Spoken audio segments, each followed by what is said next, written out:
Alright, welcome back to the continuance of my here present soup in the making.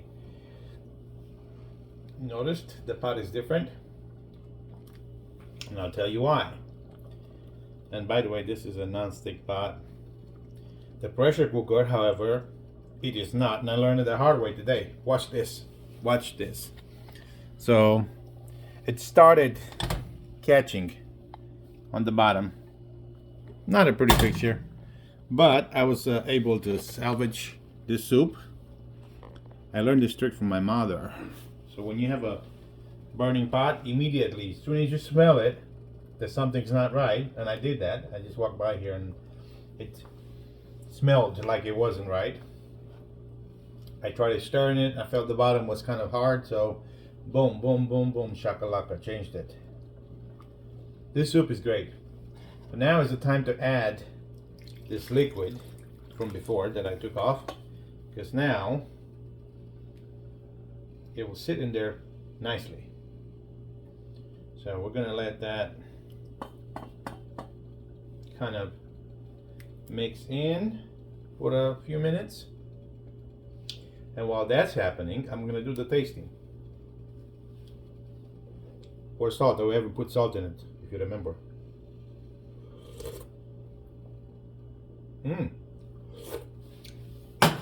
Okay, because I'm sharing this soup with somebody else, that spoon will not go back in it. I need salt. Let me move this camera back right here. Okay, I think we're good now. I need some salt. Sea salt. Sea salt. So the soup wasn't salty at all. I'm doing half a scoop, a little bit more than half, maybe just a hair more than half. Leaving it to the side. And let's bring a new wooden spoon, or whatever this is a flat spoon. And we can stir this all the way around, stir it good. Slow stirring. Simply because I don't want to spill it over. Okay.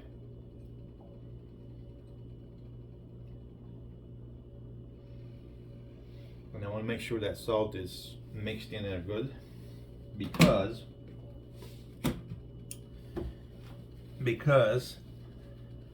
if it's not mixed in good and I add more salt right now, I might oversalt the soup, and we don't want that. As I always say in my videos, you can always add salt, but you never take it out. So, and what do you do if you oversalt the soup? The only thing you can do is split it in half and add water to the soup, right? Kind of water it down. Maybe add more vegetables if you have to, and that way you can make two soups out of one. If you don't want to throw it away, I wouldn't throw it away. And keep the other half in the fridge and just eat soup up the wazoo. Or you could just not salt the soup right off the start with a whole spoonful. Just do it to taste, like I do. Por favor. Okay, so this is good. Smells really good.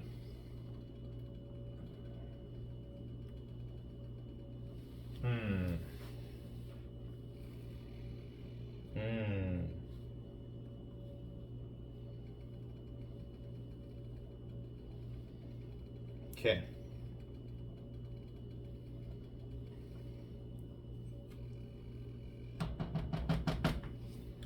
That spoon goes there. Okay, so now I'm gonna taste it with another spoon. Wooden spoon in the sink. I'm gonna taste it with this new spoon. I'm curious.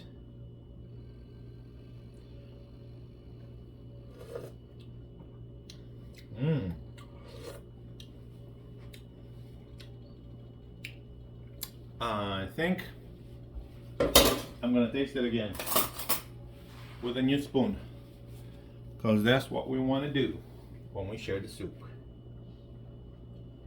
Okay, so I just feel like I have to taste it again.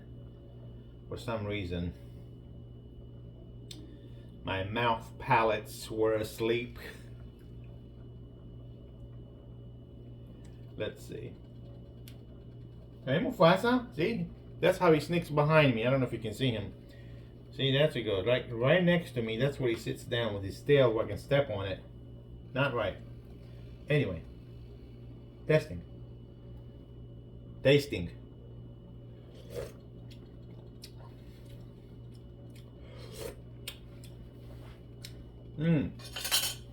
do something. Instead of keep dirtying up my spoons, I'm gonna put some in here, because I'm just not getting this for some reason. I mean, I know it's salty, tastes good. I just want to know if I put enough. See how the salt tastes. See how long it lingers in my mouth.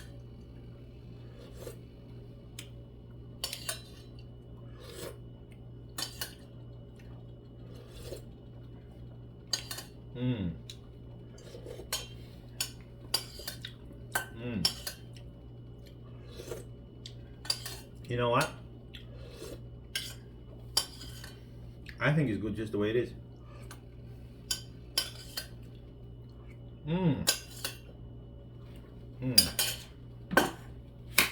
Talk about a sensory explosion. These tomatoes, I tell you, I just had a bite on one of these cherry tomato. It explodes in your mouth. In my mouth, it just exploded. And I could taste all the citric, tomatoey flavor. So good. This soup is perfect. I will not add anything else to it. And you notice in this soup, I didn't add the chicken flavor, which I have better than bouillon in there. I did not put that for flavor. I didn't put the other with the pepper, I forget what it's called. And anyway, I didn't add any extra flavor. The soup itself was good. When I smelled the chicken, it had a very strong smell. The sea salt, half of that little scoop you saw, I think that's all I need. So let me do this, put that back. We did put the non-seasoning, no salt, all seasoning flavor. So let's just go over the recipe, start to finish. I put the leftover chicken to pressure cook for over an hour in the pressure cooker. Then I added to that a can of, the 3 types of beans. A can of 3 types of beans. That square of rice, the leftover rice from my Chinese from last night. I did 1 onion, sizzle it, whatever. Cooked it with bacon fat, a little bit of bacon fat at first, and I added olive oil to it. And as I said before, on the olive oil, make sure it's one source, cold pressed. I mean, you're trying to get the best of the best, you know. Virgin olive oil is good. If you get that, that's what we're using. It's one source, it's cold pressed. I don't know if it's one source. Well, let me see. 1 second. Let me see, because we're talking about this. And I don't want to give you the wrong information. Okay, so I'm just going to show it to the camera again. 100% Italian extra virgin olive oil. Produced from Italian grown olives. Cold extracted. That's good. Okay. So product of Italy. So this just comes from Italy. And no other places. And that's what you want. Because some of these olive oils, even at Costco, you will have them come from a variety of countries. And they'll even give you the list of the countries. You don't want that. I mean, at least we don't. I'm not telling you not to buy it. I would prefer you get it from one source, cold pressed. Moving along. So we did the onion. Then we did the can of sweet peas. I love sweet peas. I grew up on sweet peas. I love sweet peas. So I'm glad I had it and put it in there. And then what else did we do? Oh, the cherry tomatoes and the regular tomatoes, the long ones. I kind of sliced those and put it in there. You'll see it in the video. And the seasoning, a little bit of pepper, the ground pepper, right? Black pepper, whatever. Put that in there. And then the salt, we did it at the end. Just now we did the tasting, and it's really good. And I think as I'm talking to you, I'm just craving a little bit more of that. It's such a good soup, though. I gotta tell you, the chicken is done right. Ooh, just gonna do this. Let's put that there, and I'll do one more tasting for the camera. When I switched the pots, when I noticed it was burned on the bottom, I immediately turned down the heat, immediately poured it in your new pot, and it's been since then at 3, just kind of simmering at 3. I didn't want to put a lot of heat on it again, so I'm telling you, the taste of it is awesome.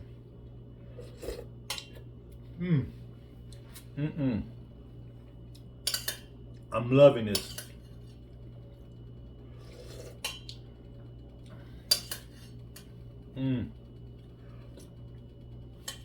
And that tomato, it's powerful stuff. And it's organic tomato. It's from our garden, from the back garden.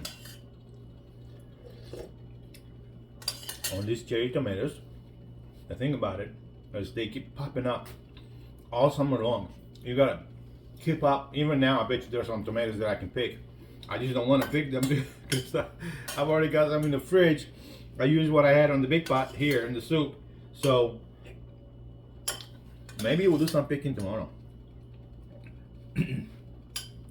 Maybe tomorrow. Alright, this is it. I'm putting this in the sink. And what I'm gonna do is just kind of let that stay there for a minute while I'm doing my final thoughts on this here. And then I've got to go do the introduction with one of my fellows. Oh, look at this boy. Look at Mufasa. Hey Mufasa, you're so cute, Mama. I love you. You're a loner, but you're so cute. You're so cute. I love Mufasa. Mufasa, my boy. Mufasa, my boy. I love you. Stretching like an accordion. Look at that pretty face. You're my helper. He's my helper all the time. All the time. Mufasa, I love you. I love you, my boy. I love you. I love you so much. And I'm sorry about the time that I step on your tail just because I don't see you. In my back, I don't have any eyes. I don't. I promise. I don't have any. I love you. I love you, Fazan. So cute. Okay. Coming back to the soup. So, I'm letting it sit like this for a few more minutes while I do the introduction as well. But here, by the stove, just to say my last final thoughts. Making this soup was, out of all the soups I put on YouTube so far, this was the easiest, the fastest. I only had to cut one onion, didn't cut any other vegetables, canned beans. So chicken, canned beans, 3 types of beans, the sweet peas, those are also canned, 1 onion baked in or cooked in bacon fat and some extra virgin olive oil. Then the cherry tomato and the long tomatoes put in there, and of course the no salt seasoning from Kirkland that we got from Costco with a little bit of ground pepper on top of that, and a half a scoop of salt for this spot right here. I'm not sure how big it is, but it looks like maybe a gallon, maybe 2 gallon size, maybe a gallon and a half. You always want to do your salt to taste. As I keep telling you, you can always add, you can never take away from the salt once you put it in the soup. Forget about it. Alright? Thank you for watching. Continue to watch. Please continue to help me grow this channel. And I'll continue to bring in more cooking tips and more videos that I like to share with the world of YouTube and with the world, period. Some of them will be really interesting. Some of them is, you know, day-to-day life stuff. But it's all part of what makes us humans. All right. Thank you. I'll see you on the next video.